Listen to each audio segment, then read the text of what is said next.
श्री कृष्ण श्री कृष्ण श्री कृष्ण श्री कृष्ण। गुरुर्ब्रह्मा गुरुर्विष्णु गुरुर्देवो महेश्वरः गुरु साक्षात् परं ब्रह्म तस्मै श्री गुरवे नमः तस्मै श्री गुरवे नमः।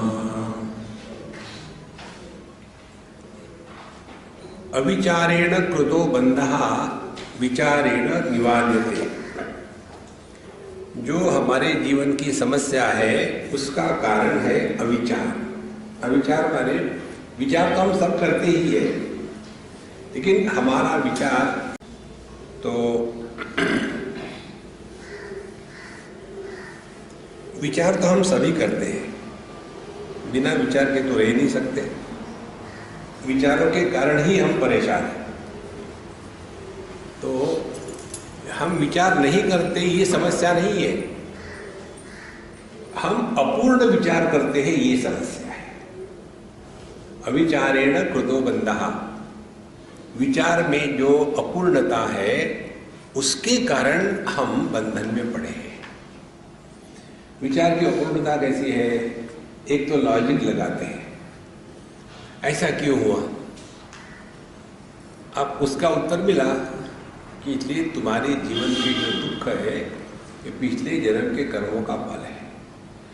हम तो पिछला जन्म मानते ही नहीं, तो दुखी रहो, सीधी बात है। हमको जो मालूम है हमने वो बता दिया, लेकिन पिछले जन्म में हमने क्या किया हमको कैसे मालूम होगा? अब आप इसको स्वीकार नहीं करते तो दुखी रहो, स्वीकार करते तो फिर चिंतन शुरू करो। चिंतन ये करना है कि पिछले जन्म में हमने अच्छा बुरा किया है, इसका मतलब क्या हुआ? हम इस देह के निर्मिति के पहले थे। देखो, विचारों की अपूर्णता को हम पूर्ण कर रहे हैं। तो हम यदि देह के निर्मिति की पूर्व थे तो इसका मतलब हम देह से अन्य है। विचार शुरू कर दिए। देखो, अब हम देह से यदि अन्य है तो इसका क्या अर्थ होगा? इसका अनुभव कैसा होगा? इसको कहते हैं विचार की प्रक्रिया। हम लोग विचार जरूर करते हैं, लेकिन हमारे विचार जो है वो चिंतन कम होता है और चिंता ज्यादा होती है। और इसी के कारण हम विचारों के कारण ही विचारों में उलझ जाते हैं। विचारों से विचारों में उलझना इसको चिंता कहते हैं, और विचारों से विचारों के परे चले जाना इसको चिंतन कहते हैं। इसलिए यहाँ हमको ये चिंतन करना है, ये विचार करना है कि जगत क्या है, जीव क्या है, ईश्वर क्या है, मोक्ष क्या है, और हमारी स्थिति इसमें कहाँ है। तो पहले हमको बताया कि हमने अपने आप को देह मान के रखा है। अब देह मान के रखा है तो कोई गलती नहीं, ठीक है, तो स्वीकार कर लो। लेकिन देह मान के रखने के पश्चात यदि आपने देह माना है, देह के गुणधर्मों को स्वीकार करो। देह का जन्म हो गया, मानो अपना हैप्पी बर्थडे बनाओ। फिर देह बूढ़ा हो गया तो देह के बुढ़ापे को बड़े आदर के साथ स्वीकार करो। और देह में रोग होगी तो हाँ होती ही है रोग। उसके बाद देह मरता है तो मरने को तैयार हो जाओ, कहीं समस्या नहीं है। लेकिन समस्या क्या है? हम अपने को देह तो मानेंगे, लेकिन देह के जो गुणधर्म है उसको स्वीकार करने को हम तैयार नहीं है। तो हम देह के रूप में अमर रहना चाहते हैं। इसी को कहते हैं असुर वेदांत, असुरों का वेदांत। श्रीमद् भागवत महापुराण में कथा आती है, हिरण्याक्ष को भगवान ने वराह का अवतार लेके मार दिया। उसके पश्चात उसकी जो पत्नी थी हिरण्याक्ष की, रोने लग गई।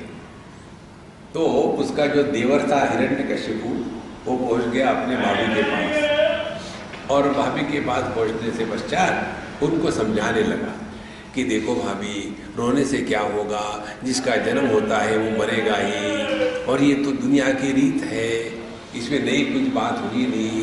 हाँ, ये बात ठीक है, मरना नहीं चाहिए था, लेकिन मर गया, लेकिन कोई बात नहीं, भगवान के हाथों से मरा है, उसका उद्धार ही होगा। खूब बढ़िया उसको सुनाया वेदांत पूरा। उसके कारण उसके भाभी का दुख चला गया। लेकिन अब हमारे हिरण्यकश्यप को दुख हो गया। अरे यार, इसका मतलब है मैं भी मरूंगा। देखो, जो सुनाया है ना, तो मेरा जन्म हो गया तो मैं भी मरूंगा, अब मुझे तो मरना नहीं है। और फिर लग गए ब्रह्मा जी की तपस्या करने, और खूब उपासना तपस्या करी, और ब्रह्मा जी को क्या मांगा, मुझे मरना नहीं है। बोले ये तो हो ही नहीं सकता, जब मेरा ठिकाना नहीं, तुम्हारा क्या ठिकाना होगा। तो फिर उसने विचार किया कैसे रहे हमेशा के लिए। फिर उसने कहा, शस्त्र से नहीं, अस्त्र से नहीं, जमीन पे नहीं, आकाश में नहीं, पानी में नहीं, अंदर नहीं, बाहर नहीं, स्त्री के द्वारा नहीं, पुरुष के द्वारा नहीं, पशु के द्वारा नहीं, किसी के द्वारा मैं ना मरूं। उसको लगा मैंने तो बड़ा भगवान को अब चक्कर में डाल दिया, लेकिन वो भूल गए कि भगवान हर चीज निर्माण कर सकते हैं। देखो, माने जिस वेदांत का प्रभाव अपने पर नहीं पड़ता उसको असुर वेदांत कहते हैं। वेदांत का अध्ययन करने के पश्चात दुखी होना, ये जो आपका लाइसेंस है वो खत्म हो गया। अब आप दुखी नहीं हो सकते। मरने भी नहीं देते, बिल्कुल नहीं, मरने भी नहीं देंगे, जीने भी नहीं देंगे। तब जाके जीवन में आनंद आता है। एक बार हमको एक सज्जन ने कहा, स्वामी जी आप हमेशा कहते हैं इच्छाओं का त्याग कर दो, आप हमको ऐसा कुछ नुस्खा बताओ कि जिसके द्वारा वो समझ में आ जाए। हमने सिंपल बात बता दें, ना जीने की तमन्ना है, ना मरने का इरादा है। आपने सब कुछ समझ लिया है। बुढ़ापे में जाकर के महाराज जी भगवान हमको कब उठाएगा, वो बिजी है अभी, पड़े रहो। जैसे होता है ना, कई बार गार्बेज पड़ा होता है घर के बाहर में, बदबू आती है, और हम कहते पता नहीं ये म्यूनसिपालिटी वाले गार्बेज कब उठाएंगे, अब भीड़ है, पड़े रहते। तो हम लोग ये दुनिया में गार्बेज के जैसे पड़े हैं। संतो, ना तो मरने की इच्छा होवे, ना तो जीने की इच्छा होवे, तभी हम देहात्म भाव के परे चले गए हैं। क्योंकि ये मरने का, जीने का, दोनों जो इच्छाएं है वो देह को लेकर ही है। जब हमने अपने को देह माना है तब हम जीना चाहेंगे। जब हमने देह माना है, यहाँ के परिस्थिति परेशान हो गए, और फिर सोचेंगे यदि मर जाएंगे तो छुटकारा होगा, लेकिन अगले जन्म में कहाँ जाओगे। इस प्रकार से ये जो अविचार के कारण बंधन आ गया है, उसको हमको हटाना है। तो हमने पूरा विचार अभी तक जो किया है उसमें एवं देह द्वयाद अन्य आत्मा पुरुष ईश्वर सर्वात्मा सर्वरूपश्च सर्वातीतो अहम अव्यय। तो ना तो हम स्थूल देह है, ना तो हम जीव है या सूक्ष्म देह है। देखो, 3 देहों का निरूपण आता है वेदांत में। स्थूल देह जिसको अन्नमय कोश कहते हैं, सूक्ष्म देह जिसमें प्राणमय, मनोमय, विज्ञानमय कोश आ जाते हैं। तो स्थूल देह हम नहीं है, पहले इसकी सिद्धि हो जाए। ये होने के पश्चात दूसरी स्टेप आती है, फिर हम कौन है, सूक्ष्म देह है। फिर सूक्ष्म देह की बात शुरू हो जाती है। सूक्ष्म देह माने ज्ञानेंद्रिय और मन को लेकर के मनोमय कोश, ज्ञानेंद्रिय और विज्ञान इंटेलेक्ट को लेकर के विज्ञानमय कोश, बुद्धि को लेकर के 5 कर्मेंद्रिय और प्राण, इसको लेकर के प्राणमय कोश। ये तीनों का जो मिलाप है, खिचड़ी जो है, उसको कहते हैं सूक्ष्म देह, लिंग देह। अब ये जो लिंग देह है, क्या ये हम हो सकते हैं? इस पर चिंतन करें। ये बहुत सिंपल बात है, थोड़ा सा इसके तरफ मन लगा के सुन लो, समझ में आ जाएगा। देखो, कोई भी व्यक्ति रहे, आंखों से उसको देखेगा ही, वो आंखों से सूंघ नहीं सकता, कानों से देख नहीं सकता। तो सभी देह में देखने की प्रक्रिया ही नहीं है, सभी देह में सुनने की प्रक्रिया एक है। तो देह भले अनेक होवे, लेकिन उसके अंदर की जो मशीन है वो एक ही है। पहली बात। अब दूसरी महत्व की बात ठीक से समझ लेना। हम लोग गाड़ी जब स्टार्ट करते हैं तो वहां क्या हो जाता है? हॉर्स पावर पैदा हो गई। अब पेट्रोल में हॉर्स पावर है क्या? हम कहते हैं क्या पेट्रोल पंप में जाकर के, अरे यार जरा 40 हॉर्स पावर का पानी डाल देना। नहीं, पेट्रोल में हॉर्स पावर नहीं है। अच्छा, जिस लोहे से इंजन बना हुआ है उस लोहे में हॉर्स पावर है? वह भी नहीं। और जब इन दोनों की शादी हो जाती है, इंजन का लोहा और पंप का पेट्रोल, इन दोनों की शादी हो गई, और उसके और शादी भी कैसी हो गई? पूरे वैदिक पद्धति से। बीच में अग्निकुंड होवे, उसमें आहुति डाला जाए, वहां भी जब तक के स्पार्क नहीं होता तब तक के शादी नहीं होती। और जैसे स्पार्क हो गया, शादी हो गई, और वहां पैदा हो गया, कौन पैदा हो गया? पतित पावन सीताराम। आदमी तो आदमी ही है ना। जहां शादी हो गई तो उस आदमी में कौन पैदा हो गया? पति। अब उस आदमी का पति दिखाओ कहां है? बुद्धि में। बुद्धि होती तो पति होता ही नहीं।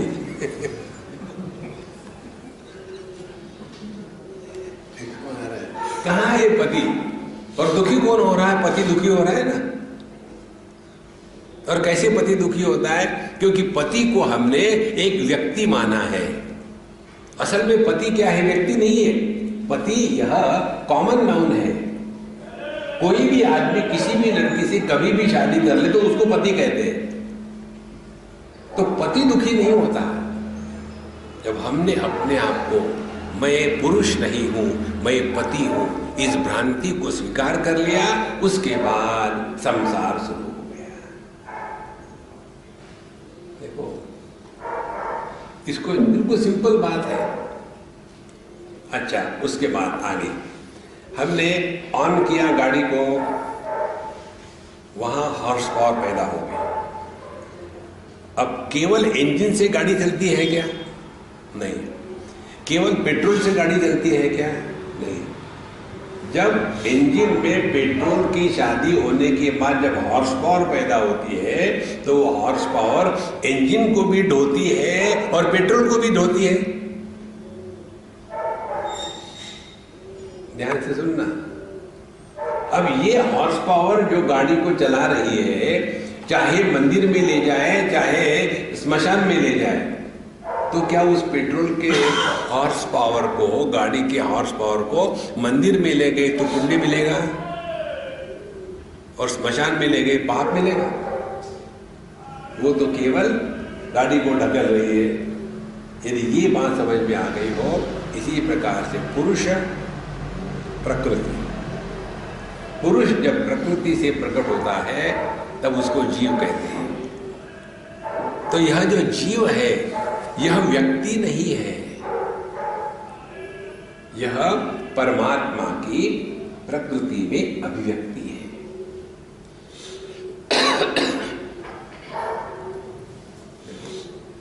अब ये जो जैसे बल्ब ले लो, बल्ब क्या है? इसमें जो प्रकाश है बिजली की, बल्ब में अभिव्यक्ति है।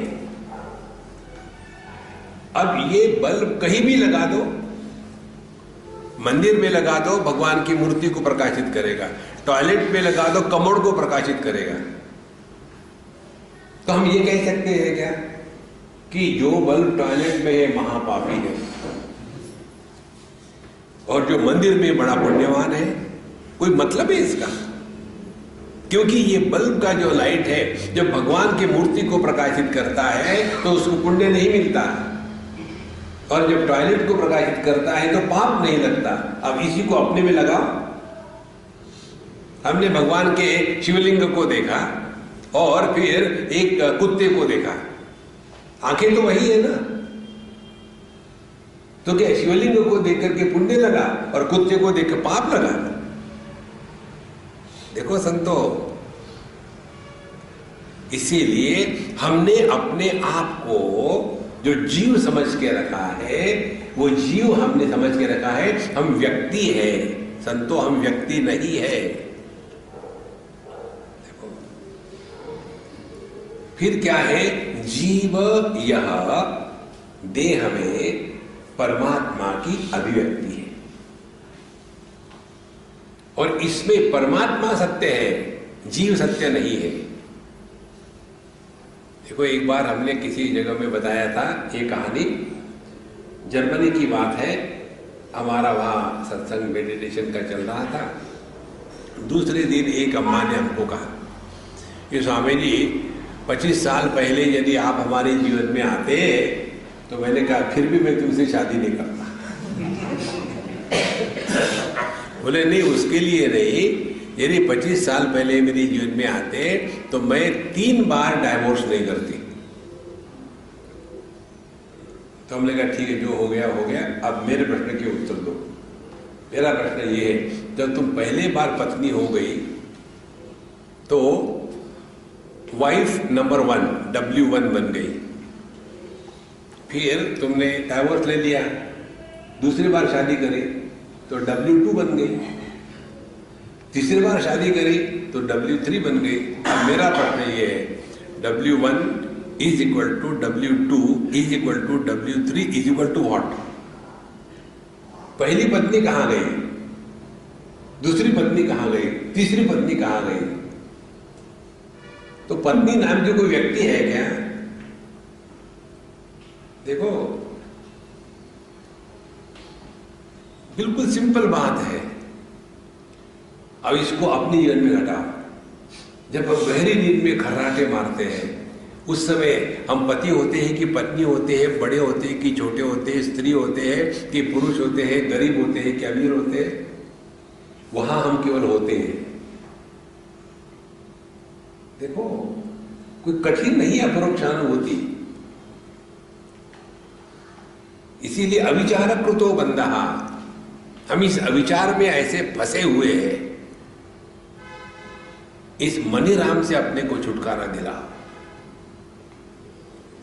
तो जैसे जैसे हमने देहात्म भाव का त्याग कर दिया, फिर आ गए हमने अपने आप को, हम देह से अन्य है तो क्या है, तुम जीव हो, और मान लिया सत्य। पहले इंक्वायरी तो करो कौन है जीव। तो जीव को हमने सत्य मानने के बाद क्या होगा, फिर पाप है, पुण्य है, धर्म है, अधर्म है, स्वर्ग है, नरक है, वैकुंठ है, कैलाश है। देखो एक बार हम कैलाश गए थे, हमारे किसी लेक्चर में हमने बताया, और वहां जाने के बाद एक बूढ़ा वहां बैठे थे, हमको देख के रोने लग गए। हमने कहा यार हमको देख के रोना मत, हम इतने खराब है, निकल जाते हैं। बोले नहीं महाराज जी, मैं बड़ा दुर्भागी हूँ। तो हमने कहा मैं क्या करूँ बता?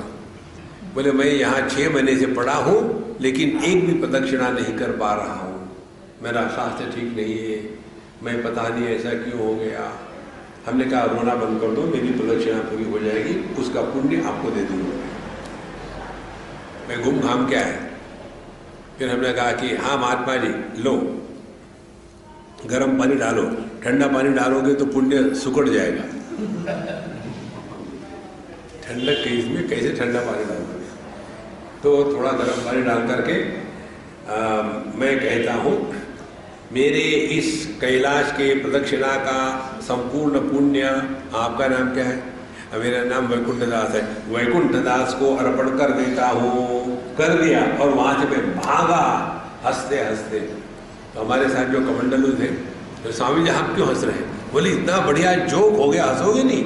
बोले क्या जोक हो गया? इसका नाम है वैकुंठ दास। अब कल्पना करो, ये यदि यहां मर गया तो कहां जाएगा?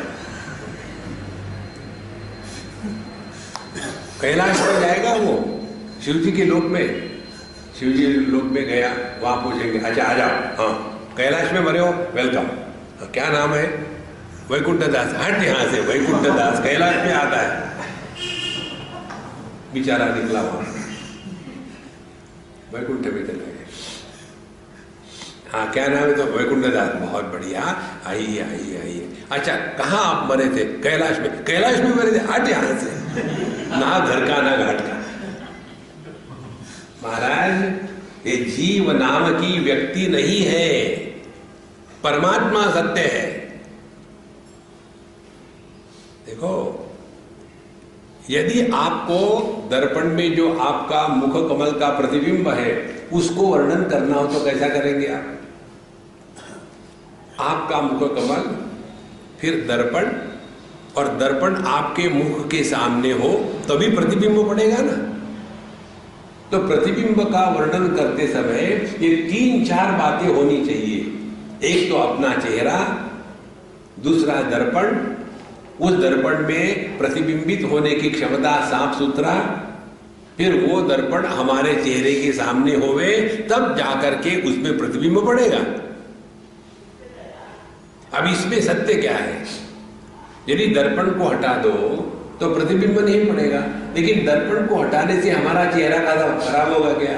वो तो ज्यों का त्यों रहेगा ना। इसी प्रकार से परमात्मा ये देह के माध्यम से जो प्रकट हो रहा है, ये देह नष्ट हो गया तो जो प्राकट्य है, जो प्रतिबिंब है परमात्मा का, वो कल चला जाएगा। अब सवाल है वो कहाँ चला जाएगा? यदि दर्पण टूट गया तो उसमें का प्रतिबिंब दूसरे दर्पण में घुसेगा क्या? कहां जाएगा? कहीं नहीं जाएगा, क्योंकि वो है ही नहीं। देखो, ये जो जन्म मरण, पिछला अगला जन्म, इस चक्कर में अपने आप को बर्बाद मत करना। बिल्कुल स्पष्ट समझ लो। न तस्य प्राणा उत्क्रामंति, उपनिषद कहती है ऐसे जिन्होंने अपने स्वरूप को पहचान लिया है वो, उनके प्राण निकल करके दूसरे कमरे में नहीं जाते।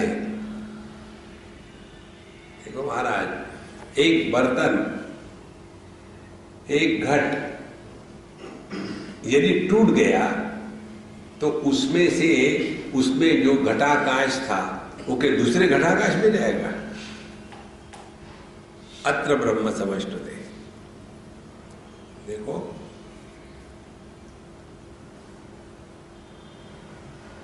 यह जो केवल अपना होना है,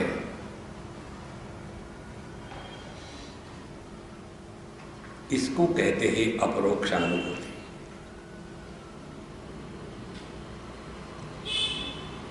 अपना होना प्रमाण सापेक्ष नहीं है।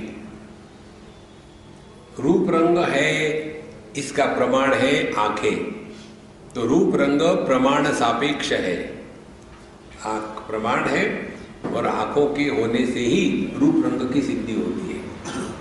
लेकिन अपना जो होना है ये प्रमाण निरपेक्ष है। कोई यदि अंधा हो जाता है तो उसको ऐसा लगता है कि मैं नहीं हूं। पहले आंखें थी तो मैं देख सकता हूं, अब आंखें नहीं है तो मैं नहीं देख सकता हूं। मैं तो ज्यों का त्यों है ना। कौन मरा? देखो संतो, इस प्रकार से ना तो हम अपने आप को देह स्वीकार करें, ना तो यह जीव स्वीकार करें।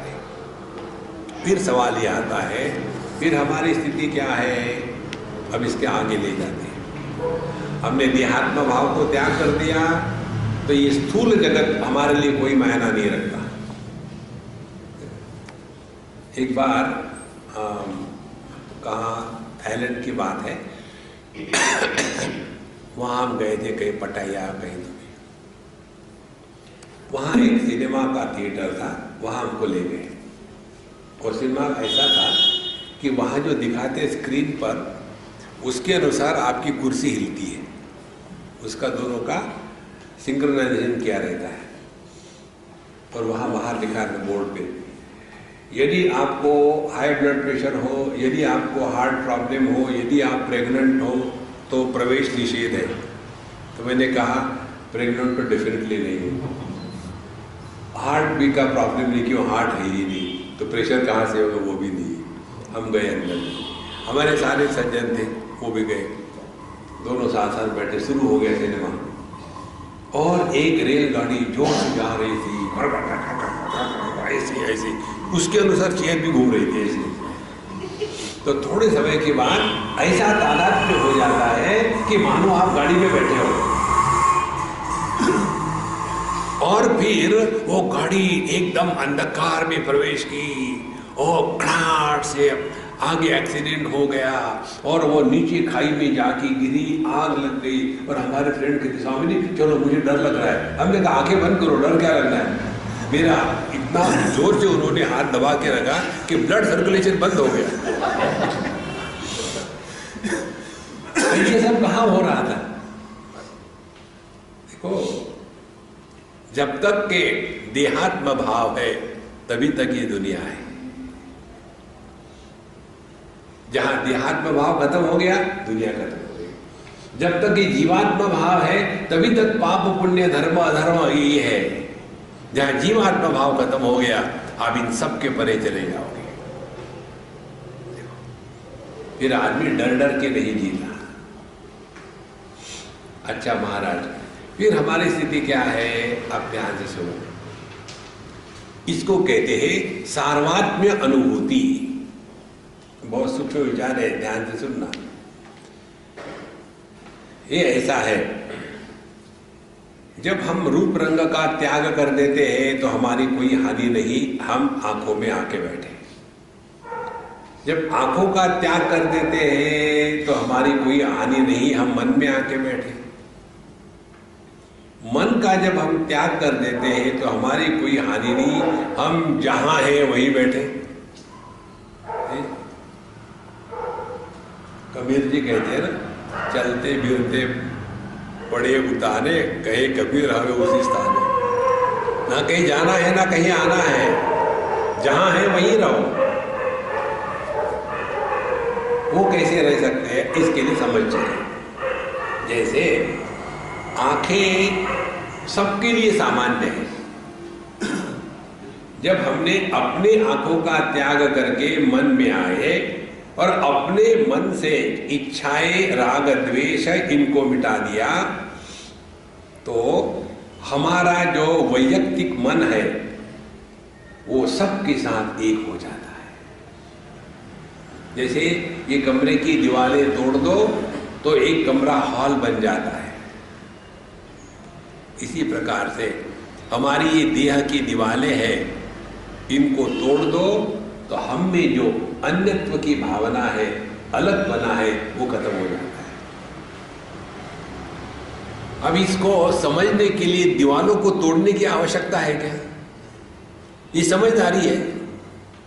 इसी प्रकार से जैसे हमारी भूख हमको परेशान करती है, वैसे अन्य को उसकी भूख परेशान करती है। ये जब अनुभव आने लग जाता है ना, तब हमने एक देहात्म भाव का त्याग कर दिया और सार्वत्म्य भाव में प्रतिष्ठित हो गए। देखो, साधु संत उन्हीं को कहते हैं। हमारे शिरडी बाबा के पोथी में ये कहानी आती है। उन्होंने अपनी एक भगत को कहा, भैया मुझे बड़ी भूख लगी, जल्दी खाना ले आ, भैया मैं मर रहा हूँ खाने भूख से। तो बेचारी गई दौड़ भाग करके, उन दिनों में गैस तो था नहीं, फटाफट चूल्हा बनाया, पढ़ाया, जो भी कुछ करना है, और 2 रोटी बना करके जवार की, उसके ऊपर थोड़ा प्याज या जो भी लगे, दौड़ भाग के है, लो बाबा आपको भूख लगी है। उन्होंने उसमें से एक भी टुकड़ा नहीं खाया, पूरी की पूरी थाली कुत्ते को दे दी। कुत्ता वहां दुम हिला करके दबा के खा रहा है, बड़ा मजा आ रहा है उसको। तो वो अम्मा कहती है, आपने कहा भूख लगी है, मुझे परेशान किया, दौड़ा है, एक भी टुकड़ा नहीं खाया। तो उन्होंने कहा देखो अम्मा गुस्सा मत करना, भूख सिद्धांत सबके लिए सामान्य है। जैसे एक अमीर आदमी को भूख लगने से परेशान होता है, खाना खाने से शांत होता है, वैसा ही एक गरीब आदमी भूख वही है। जैसे मनुष्य भूख से परेशान होता है, भूख शांत होने से प्रसन्न होता है, उसी प्रकार से एक कुत्ता भूख लगने से परेशान है, खाना मिलने से उसकी भूख शांत हो जाती है। हमको लगता है क्या गंदगी खा रहा है सुअर, सुअर को देखो कितना खुश होता है वो, क्योंकि क्षुधा शांति हो रही है। तो भूख यह तत्व जो है सब में सामान्य है, अलग अलग नहीं है। जैसे सभी बल्बों में बिजली प्रकाश के रूप में प्रकट होना यह सामान्य तत्व है। ऐसे नहीं कि एक बल्ब में अगला तत्व है, दूसरे में दूसरा तत्व है, नहीं, हम सब में जीवन एक है। तो जीव से हट करके जीवन में पहुंचना, ये ही अपरोक्ष अनुभूति की साधना। तो महाराज हमारा डबल स्टैंडर्ड होता है, अपने लिए अलग, अन्य के लिए अलग। और इसी कारण से कितने भी आप भक्ति करते रहो कुछ नहीं होगा, अपने में परिवर्तन आना है। और परिवर्तन आता है, यदि हृदय में परिवर्तन आया तो व्यवहार में परिवर्तन अपने आप आ जाता है। हृदय परिवर्तन नहीं हुआ तो व्यवहार में परिवर्तन नहीं आ सकता। देखो महाराज, इस प्रकार से फिर हमने इस व्यक्तित्व का त्याग करके सब में जो एक तत्व प्रकट हो रहा है उसमें पहुंच गए। अब इसको ठीक से समझने के लिए एक दो उदाहरण ले लें। हमको जब बच्चे प्रश्न पूछते हैं तो अच्छा लगता है, क्योंकि बच्चों के प्रश्नों में जिज्ञासा होती है। बुढ़ाओं के प्रश्न नहीं होते, कंप्लेन होती है। प्रश्न नहीं होते, कंप्लेन होती है। महाराज जी हमारी बहू ऐसी क्यों है, मैंने उसको सिखाया है।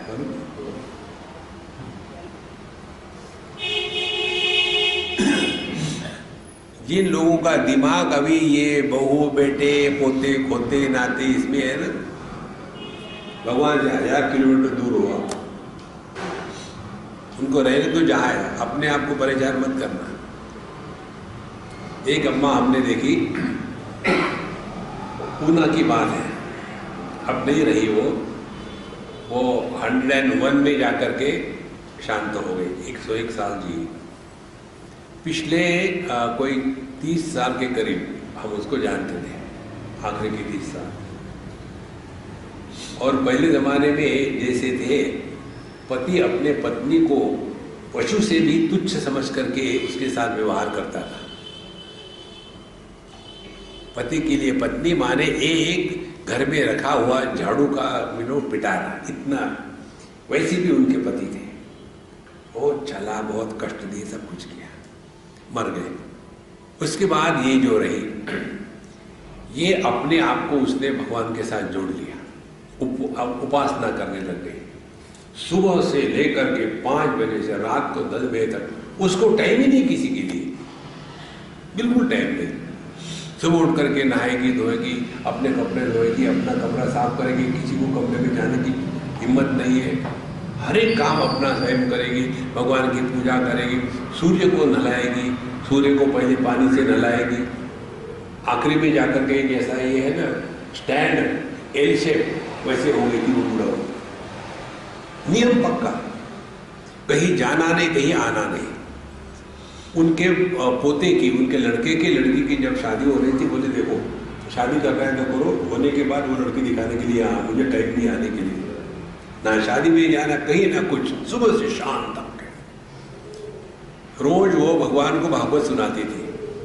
जब मैंने उनको देखा तो उन्होंने 40 बार भागवत का पाठ किया था, 40 टाइम्स। उन दिनों की पढ़ी लिखी नहीं थी, बढ़िया पढ़ती थी, इसी में लगी रहती। और जब हमारा सत्संग होता था, उनके यहाँ बड़ा हॉल था, ऊपर में वही सब आके बैठती थी और बैठने के पश्चात बिल्कुल ऐसी बैठी रहेगी। और मैं जब नीचे जाता तो उनके मंदिर में जाता, छोटा सा, भगवान का नमस्कार करता, उनको नमस्कार करता। फिर वो मुझे 2 चीनी के दाने प्रसाद के रूप में और 1 बूंद दूध प्रसाद में, इतनी सी कटोरी, इतना सा दूध, इतने से भगवान, वो भी छोटे थे। मुझे कहने लगे, स्वामी जी आज आपने नाम संकीर्तन बहुत अच्छा किया। मैंने क्या बताओ, क्या नाम संकीर्तन किया? बोले आपने कितना बढ़िया किया, विठ्ठल विठ्ठल विठ्ठल विठ्ठल विठ्ठल। मुझे तो साक्षात भगवान विठ्ठल के दर्शन हो गए आपके इस कीर्तन के कारण। अब मैं तो कठोपनिषद पर बोल रहा था, मैंने भगवान का नाम कभी नहीं लिया उस सत्संग में, लेकिन वो उसमें ऐसी धुन चढ़ गई थी कि उसको केवल भगवान के नाम के सिवा दूसरा कुछ सुनने ही कोई नहीं आता था। और उनकी कोई कंप्लेंट नहीं, बिल्कुल कंप्लेंट नहीं, किसी के बारे में नहीं। तो बुढ़ापे में जाकर के एक ही धंधा होता है, सबकी कंप्लेंट करो, ये ऐसा है, वो वैसा है, ये मेरी बात मानते, वो मेरी बात मानता है। अरे छोड़ो ना दुनिया को, कन्हैया को पकड़ के रखो। देखो, इसीलिए जब छोटे बच्चे प्रश्न पूछते हैं उसमें सूक्ष्मता होती है। उस बच्चे ने पूछा, स्वामी जी आप कहते हो कि हमारे हृदय में भगवान है, तो हम भी तो हमारे हृदय में है। हाँ बिल्कुल ठीक बात है, फिर 2 हो गए ना, फिर हम भी है, भगवान भी है। अब ये कैसे पता चले कौन काम कर रहा है? जैसे जब आपका लैपटॉप चलता है, बिजली काम कर रही है कि बैटरी काम कर रही है, पता चलता है ना, वहां सिग्नल होता है। बैटरी काम कर रही हो तो अलग सिग्नल है, बिजली काम कर रही तो अलग सिग्नल है। बोले ये कैसे पता चलेगा कि जो हम कर रहे हैं कौन कर रहा है? दुर्योधन महाराज कहते हैं, जानामि धर्मम न च मे प्रवृत्ति, जानामि अधर्मम न च मे निवृत्ति, केनापि देवेन हृदय स्थितेन यथा नियुक्तोस्मि तथा करोमि। मैं जानता हूं ठीक क्या है, लेकिन प्रवृत्ति नहीं होती। मैं जानता हूं गलत क्या है, लेकिन वही मैं करता हूं। मुझे लगता कोई तो भी देव भगवान मेरे हृदय में बैठा है, मेरे से गलत कार्य करवाता है।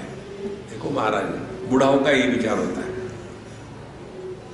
कैसे पता चले कि भगवान कार्य कर रहे हैं कि जीव, हम व्यक्ति कार्य कर रहे हैं? तो जब उसने ऐसा प्रश्न पूछा तो मुझे बड़ी खुशी हुई। हमने कहा यार तू तो बहुत जीनियस है,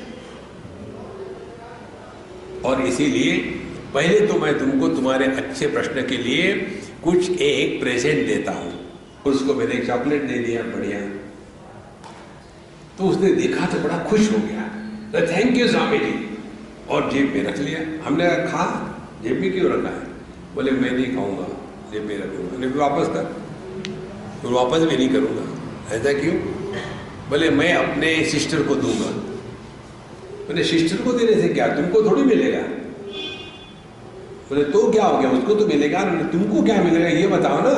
तुमको दिया खाने के लिए, खाओ और एंजॉय करो। बोले नहीं मैं नहीं खाऊंगा। ऐसा क्यों? अब बेचारा समझ नहीं पाया क्या उत्तर दे। इधर उधर देख लग गया, पता नहीं कैसे बताया। फिर मुझे पूछते हैं, स्वामी जी आपको सिस्टर है क्या? नहीं। फिर आपको समझ में नहीं आएगा। अब देखो कितनी सूक्ष्म बात है। वो क्या कहना चाहता था, जब मैं किसी को दे करके प्रसन्न होता हूं तब हृदय में प्रभु प्रकट होते हैं, जब लेकर के प्रसन्न होते हैं तब जीव प्रकट होता है। अब कहां ढूंढोगे भगवान को? देखो, एक सज्जन थे, उन्होंने देना बैंक में अपना अकाउंट कभी खोला नहीं, क्योंकि देना पड़ता है ना, लेना बैंक होगी तो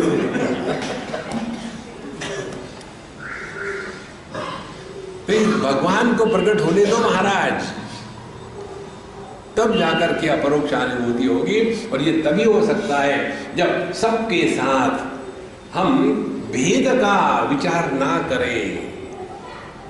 देखो, जैसे हाथ पैर मुंह नाक सब अलग अलग है, लेकिन क्या उनमें भेद भावना है हमारी? इसी प्रकार से जब जगत में व्यवहार करते समय ये भेद भावना का प्राधान्य हृदय में प्रकट नहीं होगा ना, तब जाकर के हमारी आध्यात्मिक साधना ठीक होगी। ये तो भगवान के सामने बैठे तो भक्त है, बाहर गए विभक्त हो गए, फिर वही गालियां, वही गलोच, वही गुस्सा, वही, ये कोई आध्यात्मिक जीवन है? उसी प्रकार से बहुत भगवान का नाम लेते रहते हैं और हमेशा डर डर के जीते हैं, कंफ्यूज रहते हैं, फ्रस्ट्रेट रहते हैं। ऐसे जो होते हैं ये भगवान की बदनामी करते हैं। देखो आप लोग सत्संग सुन रहे हो और घर जाओ और बच्चों पर, नौकरों पर बरसो, तो बच्चे क्या बात करेंगे? हे ऐसे मत करना, मालूम है दादी माँ जो है ना वो सत्संग से आई है, वहां यही सिखाते हैं कि बच्चों के ऊपर बरसा करो।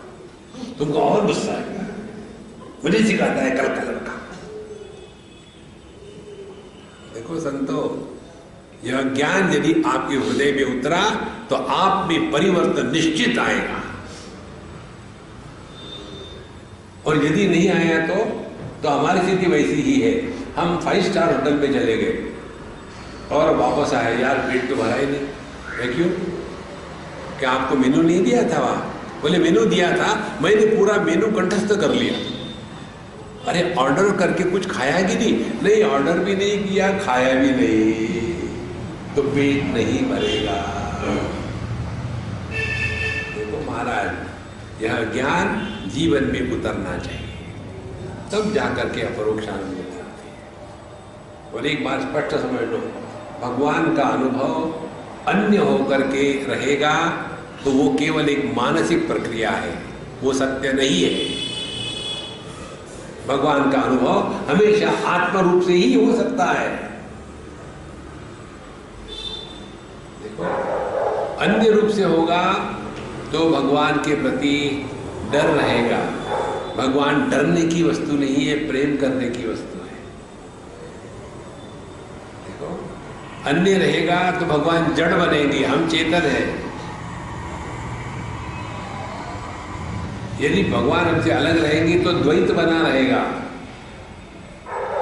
इसीलिए यह जो अपरोक्ष अनुभूति है, ये हमारे इन सभी गलत विचारों को निकाल देती है। सर्वात्मा सर्वरूपश्च सर्वातीतः अहम अव्ययः। अच्छा, अब इत्यात्म देह भागेन प्रपंच सेव सत्यता यथोक्ता तर्कशास्त्रेण ततः किम पुरुषा तथा।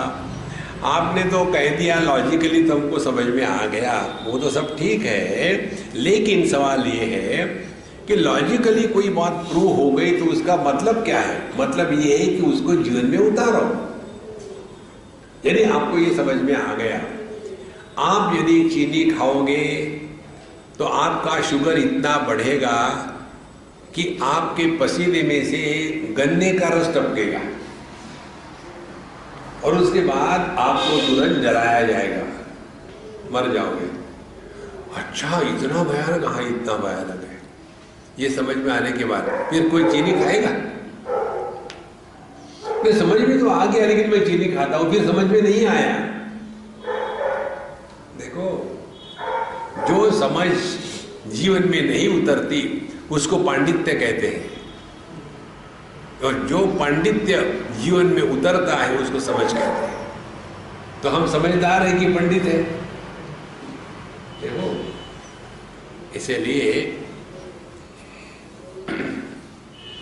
चैतन्य से एक रूपत्वात् भेदो युक्तो नहीं करहिचि जीवत्वं च मृषा ज्ञेयं रज्जु सर्पग्रहो यथा। तो एक ही आंखें सभी रूप रंग को देखती है, एक ही मन सभी इंद्रियों को देखता है, एक ही चैतन्य सभी देहों में जीवन के रूप में प्रकट हो रहा है। 2 शब्द है, चैतन्य और चेतना। 13वें अध्याय में इस शब्द का प्रयोग हुआ है। महाभूतान्यहंकारो बुद्धिरव्यक्तमेव च। उसके बाद सुखम दुखम संघातश्चेतना धृति।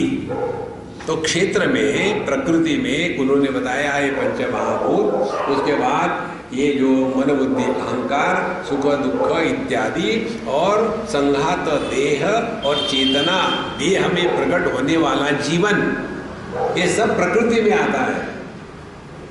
परमात्मा में जीवन भी नहीं, मृत्यु भी नहीं। परमात्मा जड़ भी नहीं, चेतन भी नहीं।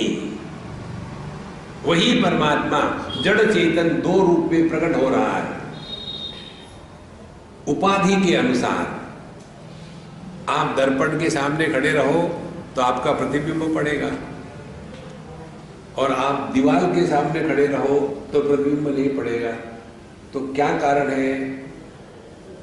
अपने मुख में कोई गड़बड़ी हो गई कि दर्पण और दीवार में फर्क है।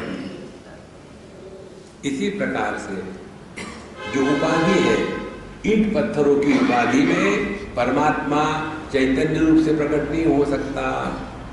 इसका अर्थ ये नहीं है कि परमात्मा वहां नहीं है। देखो, पेड़ पौधों में परमात्मा सत्ता के साथ साथ जीवन के रूप में प्रकट हो गया। पशु पक्षियों में परमात्मा सत्ता जीवन के साथ साथ ज्ञान के रूप में प्रकट हो गया। उपाधि भिन्न है तो अभिव्यक्ति भिन्न है। और मनुष्य देह में परमात्मा सत्ता, जीवन, ज्ञान और आनंद के रूप में प्रकट होता है। इसीलिए परमात्मा का परिपूर्ण प्राकट्य केवल मनुष्य देह में हो सकता है। और मनुष्य देह का अर्थ स्त्री पुरुष का भेद नहीं है वहां। देखो, वेदांत का यदि अध्ययन करो तो अपने दिमाग से ये स्त्री पुरुष का भेद हमेशा के लिए मिटाना चाहिए। ये पूरा जीवन इसी में चला जाता है, स्त्री है, पुरुष है, ये है, वह। Here the body is not addressed. देह को संबोधित नहीं किया जा रहा है, साधक को संबोधित किया जा रहा है। तो जिस प्रकार से हमने गलत फहमी से रस्सी में सांप को देख लिया, अब ये चिंतन शुरू करो, ये सांप कहाँ है? देखा तो था, कहाँ है? क्या वो सांप रस्सी पर वैसे ही है जैसे कुर्सी पर मैं बैठा हूं? नहीं। क्या वो सांप ऐसा है जैसे कपड़े में एक व्यक्ति लुंगी में अपने आप को लपेट लेता है, वैसे सांप ने रस्सी को लपेट लिया? नहीं। क्या वो सांप देखने वाले की दृष्टि में है? उसके दृष्टि में होगा तो सब जगह सांप ही नजर आएगा, वहां भी नहीं है। क्या वो सांप उसके मन में है? मन में होता तो सांप ही सांप दिखता, वहां भी नहीं है। तो ये सांप कहां है? दूसरा उदाहरण ले लो। एक आदमी ने पीला चश्मा पहन लिया। देखो, जिनका कैटरेक्ट का ऑपरेशन हो जाता है ना, वो काला चश्मा पहनते हैं। और साउथ इंडियन लोगों की फैशन होती है काला चश्मा पहनने की, दिन को भी रात को भी। पूरे साउथ इंडिया के जितने भी सिनेमा के एक्टर होते हैं ना, उनका फैशन यही है, रात के समय गॉगल पहन करके जा रहे हैं, बेवकूफी पराकाष्ठा।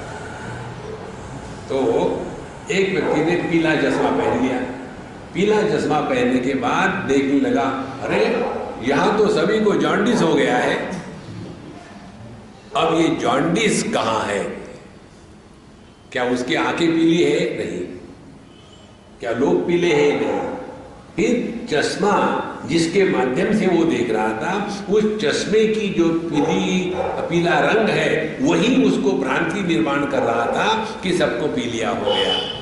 इसी प्रकार से जिस मन से, जिस बुद्धि से हम जगत में व्यवहार करते हैं, उस बुद्धि जगत में ये पीला चश्मा पहन लिया है।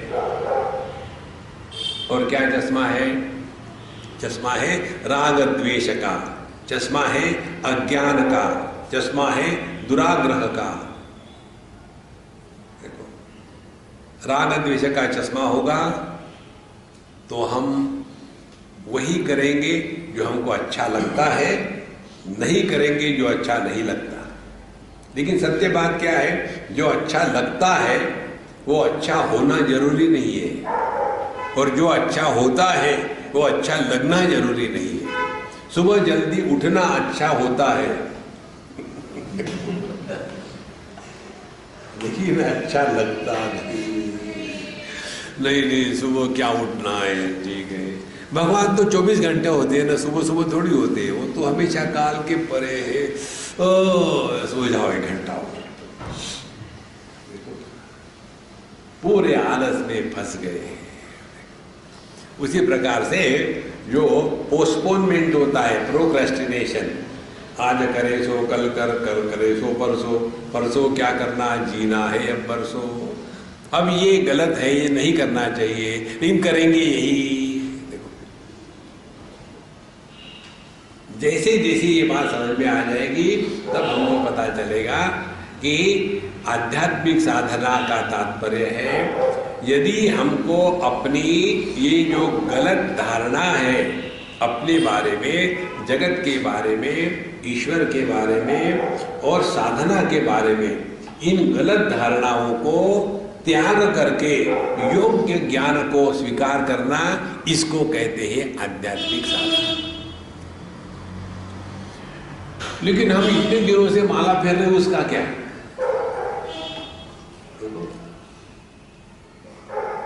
एक हमारी अम्मा को हमने बताया था, उनको नींद का चक्कर था, तो साहब जी मेरे पता नहीं क्या हो गया, नींद नहीं आती, रात भर में लगती रहती हूँ, फिर सबके कपड़ों को प्रेस करती हूँ ताकि उसी में आवाज़ नहीं होता, दिन को भी नींद नहीं, रात को भी नहीं, क्या हो गया पता नहीं। तो मैंने कहा तुम रियलाइज हो गई इसलिए नींद नहीं आती? बोले नहीं नहीं नहीं, ऐसी बात नहीं, डॉक्टर कहते दवाई खाओ, मैं दवाई नहीं खाना चाहती हूँ, क्या करूँ? हमने कहा मुझे बताओ तुम कैसी सोती हो? हम लोग चल रहे थे, बोले मैं भगवान का नाम लेते लेते ऐसे लेट जाती हूँ और नाम ले रहे हैं, श्री कृष्णा शरणम श्री कृष्णा शरणम श्री कृष्णा। हमने कहा मैं तुमको बताऊंगा, लेकिन एक बात सुनना, नो डिस्कशन नो आर्ग्यूमेंट, माला मुझे दो। उनकी माला मैंने ले ली। आज के बाद खबरदार भगवान का नाम लिया, बिस्तर पर लेट जाओ, लेट करके बाएं करवट पर आ जाओ। आने के बाद ये धारणा करो कि आपने हृदय में प्रवेश कर लिया है। उपनिषदों के अनुसार जागृत अवस्था में जीव दहनी आंख में रहता है, स्वप्नावस्था में जीव कंठ प्रदेश पे रहता है और सुषुप्ति अवस्था में जीव हृदय में रहता है। तो तुम ऐसी धारणा करो कि मैं हृदय में प्रवेश कर चुकी हूँ, और उसके बाद अब सोने का नाटक करो। जैसे बच्चे खेलते हैं ना घर घर, वैसे तुम सोना सोना खेलो। तो सोते कैसे हैं? फिर सोते हैं गहरी सांस लेकर के।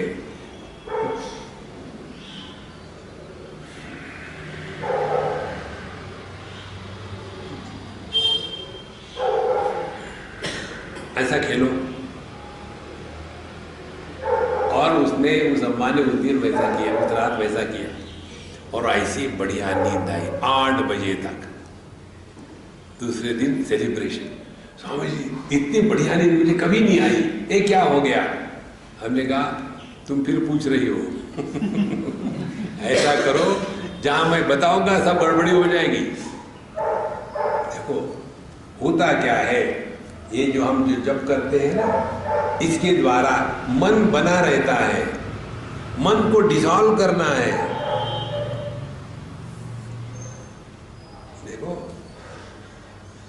मन जब जप करेंगे ओम नमः शिवाय ओम नमः शिवाय ओम नमः शिवाय ओम नमः शिवाय ओम नमः शिवाय ओम नमः शिवाय, you are not destroying the mind, इस मन को डिसॉल्व कर देना है। देखो इसीलिए जो मैकेनिकल जप होता है ना, उससे लाभ नहीं होता, उससे हानि होती है। जब जब करते हैं तो जब करने में देखना है कि हम शब्द से निकल करके शब्द के अभाव में निष्ठावान हो जाते हैं, और फिर शब्द के भाव अभाव से निकल करके उन दोनों के परे चले जाते हैं। ये है जप की प्रक्रिया। और इसीलिए 4 धारणाएं, एक तो अपनी कि हम है कौन, दूसरी इसे पानी है कि नहीं, इल्यूजन है पानी का, हाँ क्लास में है क्या? अच्छा, तो बस हो गया। तो हमारी जो 4 गलत धारणाएं हैं,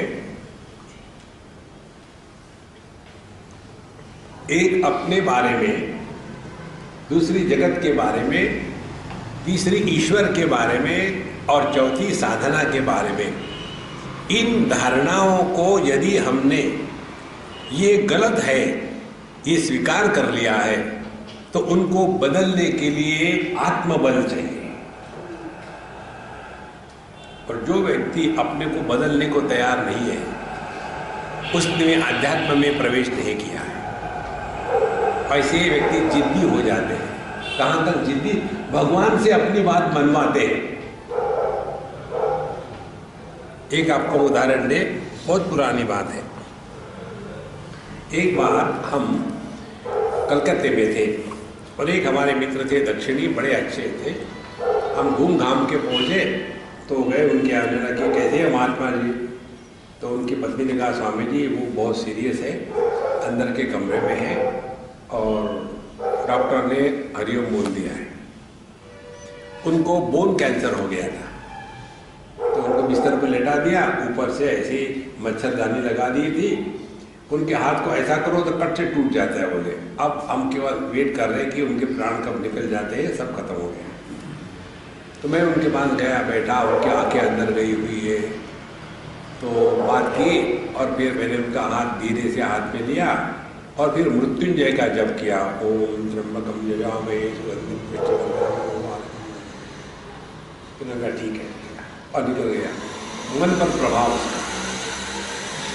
उसके बाद स्वामी जी के पास पहुंच गया और हमने उनको कभी भी कोई भी प्रश्न नहीं पूछा। उस दिन उन्होंने कहा क्या है महात्मा जी? फिर हमने कहा कि महाराज जी ऐसा ऐसा है। तो हम वहाँ गए और फिर हमने उनके स्वास्थ्य के लिए भगवान से प्रार्थना करी और त्र्यंबकम यजामहे का जप किया। तो साधना की दृष्टि से बताइए हमने गलत किया कि ठीक किया? तो जो हो गया वो हो गया, उसमें विचार मत करो कि देखो कितनी बढ़िया बात है, उसमें विचार मत करो। लेकिन ये समझो कि भगवान के कार्य में दखल लेने का तुमको कोई अधिकार नहीं। देखो उनको पता है किसका क्या करना है। हमारे लिए एक व्यक्ति मर जाता है, भगवान की दृष्टि से कोई नहीं मरता। छोटा सा बालक अपने कमरे से बाथरूम में जाने के लिए डरता है ना, क्योंकि उसके लिए वो कमरा अलग है और उसकी माँ वो जानती है कमरा और बाथरूम दोनों एक ही घर में है, अलग अलग नहीं है। इसी प्रकार से ईश्वर के दृष्टि से देखो तो कोई मरता नहीं, कोई पैदा नहीं होता। एक कमरे से निकला दूसरे कमरे में गया तो काहे का दुख काहे का सुख। लेकिन हम अज्ञान में फंसे हैं और फिर हम जबरदस्ती करेंगे, नहीं नहीं उसको इसी कमरे में रहने दो। अरे बाबा ये झोपड़पट्टी से निकल करके इसको एक बढ़िया पक्का कमरा मिलने वाला है, नहीं नहीं वो झोपड़पट्टी में ठीक है, जबरदस्ती। अब हमारा उद्धार किसमें है ये हमसे ज्यादा परमात्मा जानते हैं। फिर ये जो दुराग्रह है ना, उपासना में उपासना करने वाले लोग बड़े दुराग्रही होते हैं, अपनी मनवाना है। देखो रावण का, देखो रावण बड़ा उपासना करने वाला था और अपनी जिद करना, अपने दुराग्रह का त्याग करना, ये है आध्यात्मिक साधना। देखो संतों, और ऐसा जब हमने अपने आप में परिवर्तन लाना, इसको अध्यात्म स्वीकार किया, उसके पश्चात ही यह आध्यात्मिक प्रगति हो सकती है। अब यहाँ इन्होंने इस ग्रंथ में अनेक उदाहरण दिए हैं। इन उदाहरणों का तात्पर्य इतना ही है, जैसे हम देखते हैं मिट्टी को और कहते हैं ये घट है। जब उठा रहे हैं मिट्टी को, कहते हैं घट को उठा रहे हैं।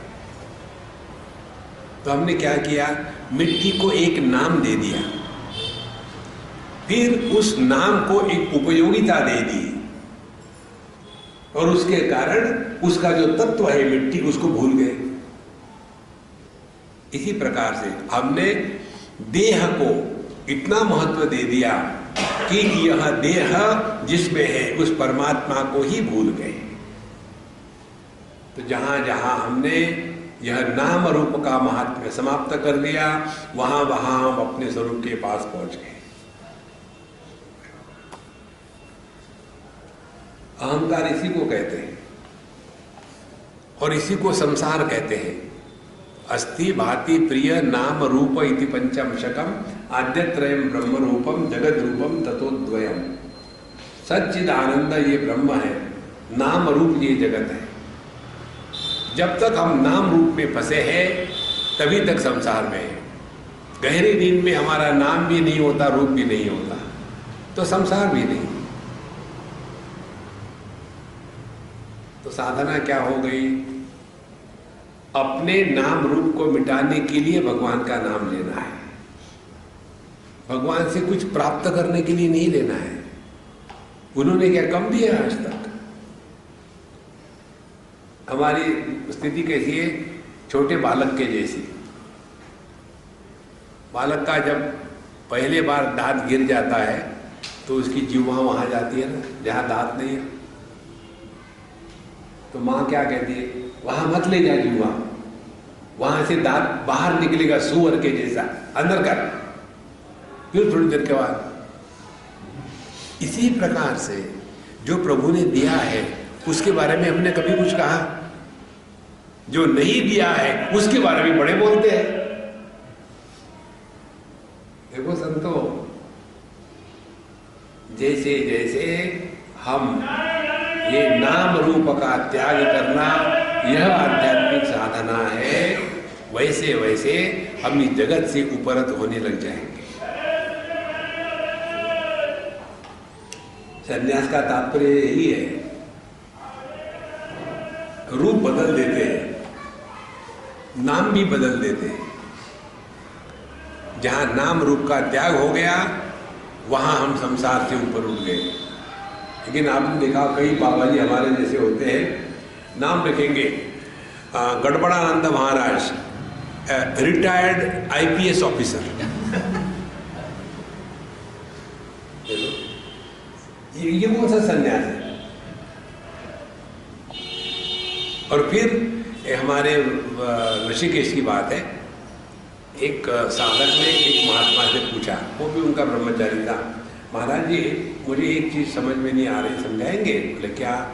बोले वो अमुक अमुक महात्मा है ना, वो कभी किसी से बात नहीं करते और अलग से जाते हैं, अपने को सबसे अलग रखते हैं। बोले उनकी साधना होगी।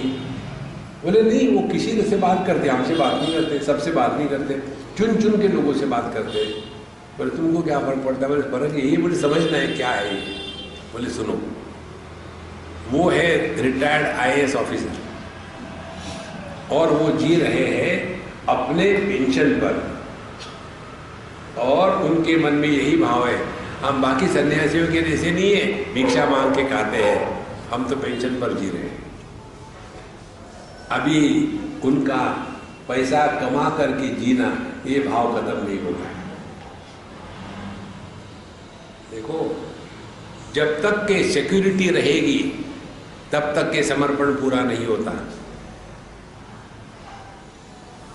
हम लोग कहानी तो पढ़ते हैं ना भागवत में, द्रौपदी जी ने चिल्लाना शुरू कर दिया, हे कृष्णा, हे कन्हैया, हे द्वारकावासी, और रोती रही, चिल्लाती रही, हे गोविंद, और फिर भी अपने आप को पकड़ रही थी।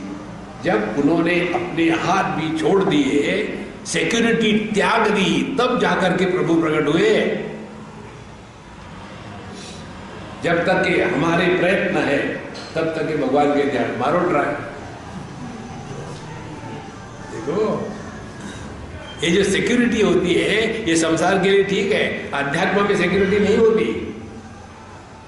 तो हम लोग जाते हैं ना, हर बार ये बैठे, स्वामी जी आप इंश्योरेंस लेते हैं क्या? इंश्योरेंस किस चीज का? वहां जाने से कुछ होगा तो क्या होने वाला है? जो भी होगा, जो हमको अटेंड कर रहा उसको होगा, आप तो मस्त पड़े। देखो संतो, जहां सिक्योरिटी है वहां समर्पण नहीं है। बहुत महत्व की बात है। इसीलिए ये जो हमारी गलत धारणाएं हैं उसी को हम पकड़ के रखते हैं। तद्वत ब्रह्मणि जीवत्वम वीक्षमाणे न पश्यति।